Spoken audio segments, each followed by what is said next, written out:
Well, certainly good enough to win the Premier League. Now, Adam Zahn joins us. He's from the official Boston Liverpool Supporters Club in the United States. Adam, you were applauding as you heard your fellow fans there coming out with a list of great things to say, not least about Jurgen Klopp. The first thing I want to ask you, though, is are you aware what the time is where you are? So the best thing about being woken up at 4:00 a.m. Is I knew I wasn't dreaming. I was able to check social media, and Liverpool have actually won the league. We've won the Premier League. So it's fine. I got 2 hours of sleep. That's enough. Well, you've already got through a good half of that bottle of champagne in front of you. Well done for that. I mean, you've got also a long enough memory, I suspect, to remember the last time Liverpool were champions of English football. Could you ever have imagined it would take this long to get there again?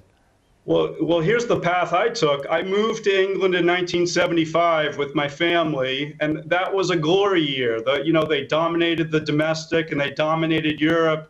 Came back to the States 1979 and sort of fell away from football a little bit. But the last several years, we've got a really good TV contract in the States.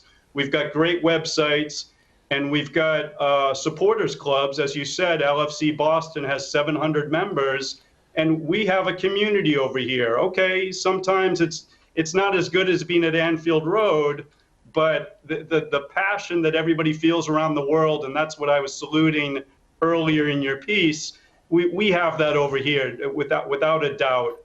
And this year's been different. I mean, everybody's going through things that we never would have imagined in life. And this has been a nice respite in some ways, that we could all sort of gather and believe that Liverpool might actually win the league. Yeah. Do you have any sense of anticlimax that it's been interrupted by... The answer's no, whatever the question, the answer's no. You're over the moon. Well, finish your question. I'm sorry. I just think it was because Manchester City lost rather than you winning the game, and B, it's in the midst of this bizarre world. Well, the Everton match last week was a little problematic. The guys were a little bit sleepy, and the formation wasn't good. But Crystal Palace, we put in 4, and Fabinho had one of the goals of the season, and Trent, the Scouser in the team, scored a free kick. So it felt like we were back. It felt, even without the crowd sound and without the energy that we all feel in going to our favorite pub and watching together, it felt like the team was back. Well, they're back and they've done it. Adam, I would look either way. I got to stop you there. I got to stop you there. We're running out of time. Enjoy the champagne. Thanks for joining us. You'll never walk alone. Thank you. He had to get that in, didn't he? You're watching BBC World News. Thanks for being with us.